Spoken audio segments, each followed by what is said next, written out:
Welcome to Fan Fave with Katrina. Fan Fave with Katrina. It's time to talk pop culture. It's a great day because you're listening to Fan Fave. I'm Katrina, and today is a very special day in pop culture. It's October 3rd, Mean Girls Day. As you may know, in the famous scene from the film, Katie narrates that on October 3rd, her crush Aaron asked her what day it was, and it was October 3rd. So I thought, what better topic for this episode than the iconic teen movie Mean Girls and the many other amazing movies that fall into the teen movie category.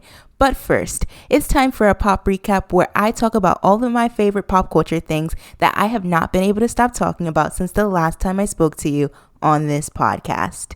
First off, in music, I absolutely love the new album 5 Sauce 5 by 5 Seconds of Summer.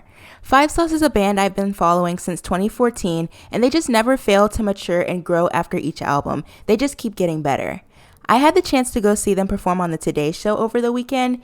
They were amazing, and I even vlogged the experience, so make sure you're following Fan Fave on all social media platforms at Fan Fave Media to check out that vlog, as well as the other adventures that I go on. I also watched several new movies in the theaters: See How They Run, Don't Worry Darling, and The Woman King. My favorite of the three was probably See How They Run. I absolutely love a good whodunit, and this was a really fun one because it kind of makes fun of the genre while being a murder mystery in itself. It also has a couple of cool and silly twists along the way, so I just had such a great time watching this in the theaters. Now, let's get into the topic of today: teen movies. Teen movies are an absolutely iconic movie genre. They have shaped pop culture in the most unimaginable ways.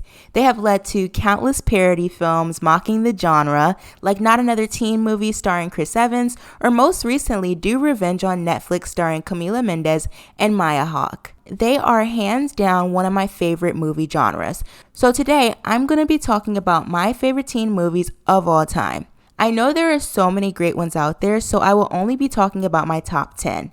I just want to note that for the purpose of this episode, I tried to stay in a more classic realm of movies, similar to Mean Girls, as we are celebrating Mean Girls Day.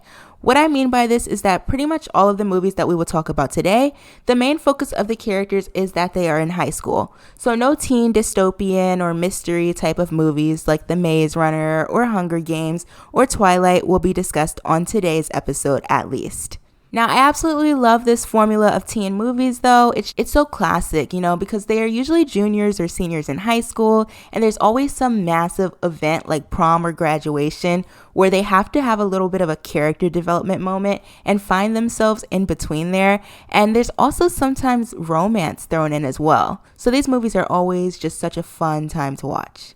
The first movie I want to talk about today is A Cinderella Story.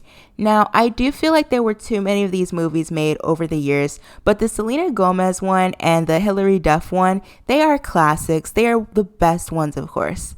I love it when a movie is like a modern take on something a little older, whether that's a classic book or movie. In this case, it's Cinderella. I just feel like those movies are so cute.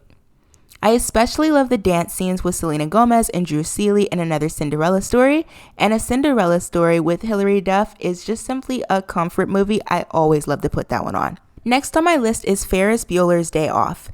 The 80s are actually my favorite genre of film. This is something you'll probably regularly hear me say, but I really loved the character of Ferris and just how boldly chaotic he is.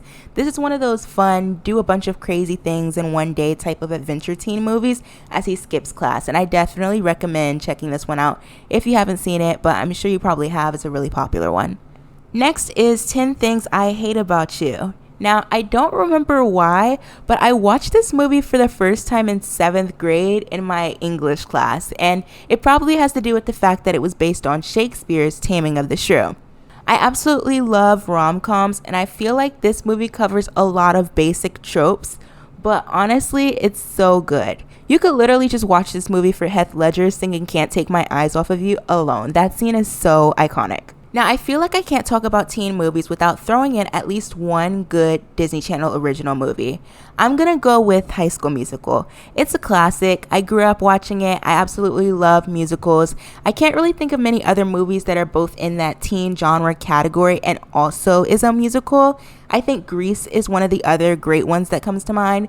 But High School Musical has some bops. Like, the whole franchise is great.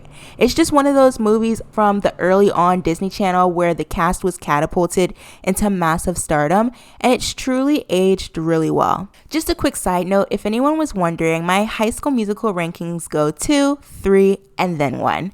I know 1 is a classic, but High School Musical 2 has the best songs, and then High School Musical 3 was just a moment. Like, we went to the theaters to see that one. I also heard from fans about some other Disney Channel original movies that were their favorite teen movies, including Starstruck and Princess Protection Program. I definitely think those two are in my top 10 favorite DCOMs of all time, especially Princess Protection Program, which is such a cute movie, and it has Selena Gomez and Demi Lovato in it. Like, that's an iconic duo right there. So next, I love Simon. This may be my favorite teen movie rom-com of all time. Like, the cast is so fun. This movie came out back when Nick Robinson was in his teen movie era, like with Everything, for example, which I liked also, but not as much as I loved Love, Simon. The soundtrack for this one is also so top tier, and we can thank Jack Antonoff for that. It gives the most comforting coming-of-age vibes. The movie mixes comedic and dramatic elements really well. The writing in this movie throughout was just standout to me. One of my favorite scenes is when he imagines himself in college and they break out into a full dance number to Whitney Houston. You may end up disliking a good amount of characters in this movie by the end of the film like me, but it's fine. I still can't help but rewatch this one all the time. You're listening to Fan Fave with Katrina. Fan Fave with Katrina.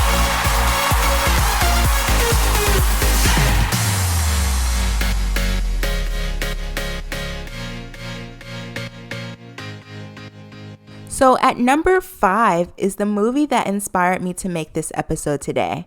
It's Mean Girls. Mean Girls absolutely set a standard. There's so many iconic pop culture references that come from this movie, like on Wednesdays We Wear Pink, the Halloween costumes. It even inspired parts of Ariana Grande's Thank You Next music video. It's a very funny movie that takes a lot of crazy turns. I also think my favorite type of teen movie, or really a movie in general, is the kind where there isn't just one singular plot focus, but more of an overarching theme or slow burn moment. So movies where there's a lot of time passing and we really get to see the development.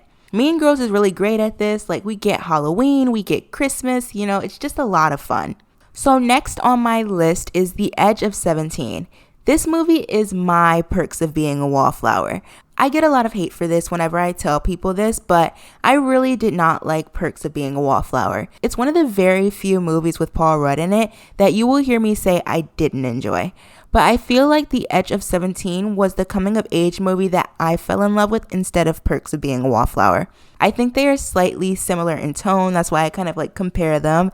But The Edge of 17 definitely swings more into the dramatic coming-of-age side of the teen movie drama, more than the others on my list, but it does have comedic elements to it. I loved Haley Steinfeld in this and her character, and really watching her try to find herself in all of the challenges that she faces. Next on my list is Booksmart. This is the first movie that Olivia Wilde directed, and the one that I like much, much more than Don't Worry, Darling. I think I was drawn to this one because, in a way, I kind of relate to the main characters in the movie. I was an overachiever in high school, I valued my academics, and anything that would guarantee that I would get into a good college, because that was my primary goal. And I do still think that I managed to enjoy my time in high school, but I was definitely kind of shocked, like the main characters in Booksmart, how even the biggest slackers at my high school still managed to get at least accepted into good schools as well. This is also just really a fun movie where the characters try to cram as much fun into the span of one night. Kind of reminded me of Superbad, but I like this one a whole lot more. I didn't really enjoy Superbad. And number 2 on my list, I have To All the Boys I've Loved Before. I feel like Netflix constantly releases new teen movies, throwing any and everything at the wall to see what sticks, and many do not, but this one absolutely did. It's their best one. I think the fact that it was a book first usually helps. I mean, we can look back to movies like The Fault in Our Stars and really just John Green books and movies in general. Like, they aren't all that to me anymore, which is why they aren't in my ranking, but the impact they had on popular culture was crazy. I think in To All the Boys I Loved Before, the whole fake dating trope to real dating is so cute and fun, and I definitely really rooted for Lara Jean and Peter for the entirety of the first movie. Literally never again, though. Sorry, I was Team John. I'm a big fan of Jordan Fisher. I also have to criticize their inaccurate depiction of NYU in the third movie. I go to NYU and it was just so funny to me. Like, I have never seen so much purple NYU merch in Washington Square Park than I did in the third To All the Boys I Loved Before movie. I also love the Asian American representation in these movies. I love how in general we are starting to see a more diverse crowd in the teen movie space. It's definitely something that's needed. So in number 1, my all-time favorite teen movie, really one of my favorite movies of all time, it's Clueless. I love everything about this movie. It's excellently written. It's a great comfort movie of mine that has a lot of funny little lines in there. And also all of the outfits in this movie, especially those worn by Cher, are just iconic. In fact, I just love her confidence and energy in general. Also, Paul Rudd, who is one of my favorite actors, is in this one as well. I think one of my favorite things about this movie is just watching Cher play a matchmaker the whole time while love was right there for her too. I just can never get tired of this movie. It is one of my favorite movies of all time, so it only made sense for me to let it top this list as well. That's all for today, though. I hope you all enjoyed this episode and maybe it inspired you to go watch or rewatch a high school or teen movie. Thank you so much for listening to Fan Fave. You can stay up to date by following @FanFaveMedia on all social media platforms, where I post vlogs from my adventures in the entertainment world, film and TV reviews, and reactions and breakdowns to the latest in pop culture news. As a reminder, this is a bi-weekly podcast, so I will see you in 2 weeks. But remember, I want to hear from you, so stay tuned for upcoming opportunities to have your opinion heard right here on the Fan Fave podcast. See you soon.